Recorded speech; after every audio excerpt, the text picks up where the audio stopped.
না ভীষণ ব্রণর প্রবলেম, মানে আমি প্রায় দীর্ঘ 6 মাস ধরে ব্রণর প্রবলেমে ভুগছি, অনেক কিছু ইউজ করেছি কিন্তু কিছুতেই কমছে না। আপনার বয়স কি 20-র নিচে? না, আমার 25। 25 আপনার 6-8 বছর আগে ব্রণ হয়েছিল না একবার?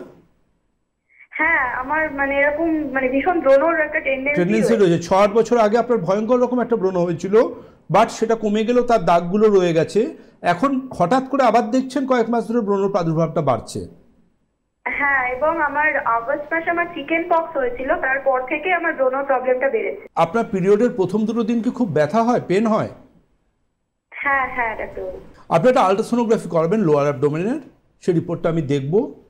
এই মোমেন্টে প্রয়োজন নেই, বাট প্রয়োজন হতে পারে আপনার luteinizing hormone, T3 T4 TSH, FSH বা ফলিকল স্টিমুলেটিং হরমোন এবং প্রোল্যাক্টিনের। ব্রণকে পুরো নির্মূল করতে গেলে জানবেন কিছু হরমোনাল পরীক্ষা নিরীক্ষার প্রয়োজনীয়তা থাকে।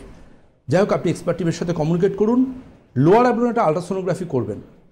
অনেক ক্ষেত্রে পিসিওডিতে করে সমস্যা আসতে পারে, এই রিপোর্টটা পাঠাবেন। কিন্তু এটুকু আপনাকে বলতে পারি, আইবেট মেডিকেল সায়েন্স আপনাকে সেই ট্রিটমেন্টটা দেবে যে ট্রিটমেন্টে আপনি ব্রণবিহীন একটা নতুন সকাল পাবেন।